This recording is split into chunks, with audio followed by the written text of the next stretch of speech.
Hello student, good morning to all. Let's start your online study. So student, take out your Hindi Kanika book and open your chapter number 12. Student, chapter 12 Jagdish चंद्र बसु। बच्चों, जगदीश चंद्र बसु हमारे देश के एक महान वैज्ञानिक थे। वैज्ञानिक कौन होते बच्चों? वैज्ञानिक वो होते हैं जो विज्ञान के लिए सर्च करते हैं, नए नए चीज़ों का आविष्कार करते हैं, वो वैज्ञानिक कहलाते हैं। उन्होंने ही सबसे पहले हमें बताया, किन्होंने बच्चों? जगदीश चंद्र बसु ने, कि पेड़ पौधों में भी जीवन होता है, इसीलिए उन्हें भी सुख दुख का अनुभव होता है। मीन्स उनमें भी फीलिंग्स होती हैं। वे खाते पीते हैं, काम करते हैं, आराम करते हैं, सोते जागते हैं और छुअन को भी महसूस करते हैं। मतलब उनमें फीलिंग्स भी होती है।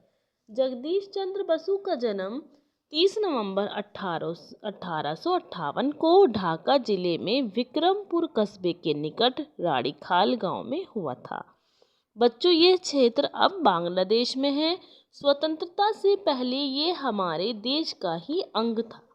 जगदीश चंद्र बसु के पिता का नाम भगवान चंद्र बसु था। वे फरीदपुर शहर में डिप्टी कलेक्टर थे।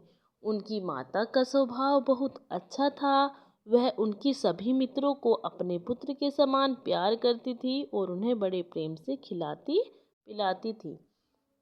जगदीश चंद्र बसु की प्रारंभिक शिक्षा अपने ही गांव में की पाठशाला में हुई। उस पाठशाला में उनके साथ गरीब मछुआरों और किसानों के बच्चे भी पढ़ते थे।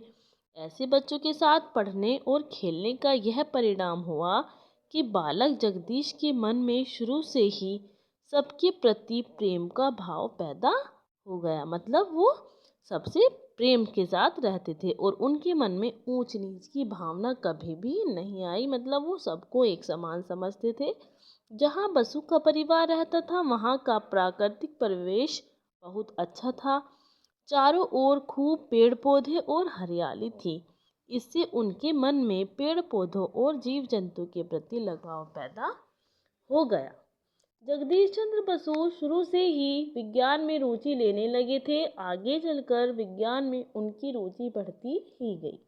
वे उच्च शिक्षा पाने के लिए इंग्लैंड जाना चाहते थे, लेकिन उनके पिता के पास इतने पैसे नहीं थे कि उन्हें विदेश भेज सके। तब उनकी माता ने अपने गहने बेचकर उन्हें विदेश भेजा। बसु ने 1884 में कैम्ब्रिज विश्वविद्यालय से स्नातक की परीक्षा पास की। जब जगदीश चंद्र बसु लंदन में रह रहे थे तो वहाँ के बड़े बड़े वैज्ञानिकों से उनका परिचय हुआ।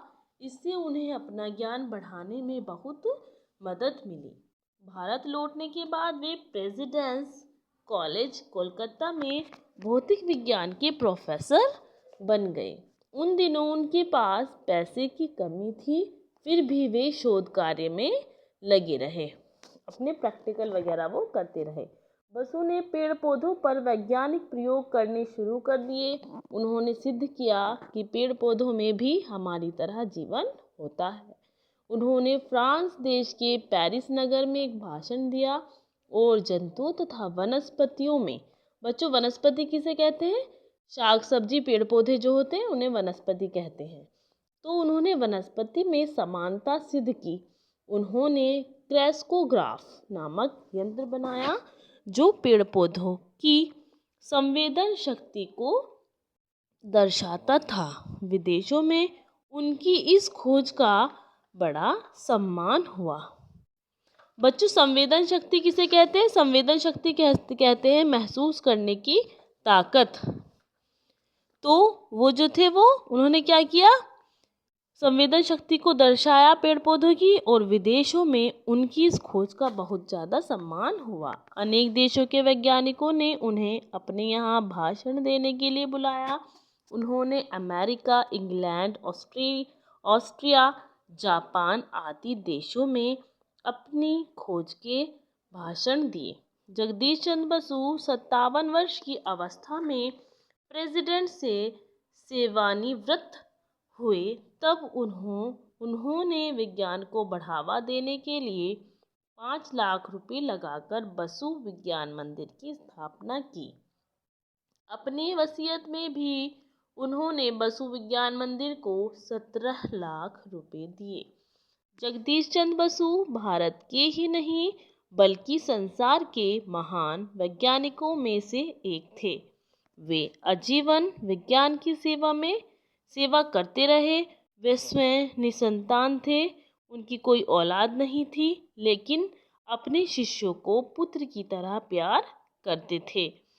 23 नवंबर 1937 को 79 वर्ष की उम्र में उनका निधन हो गया।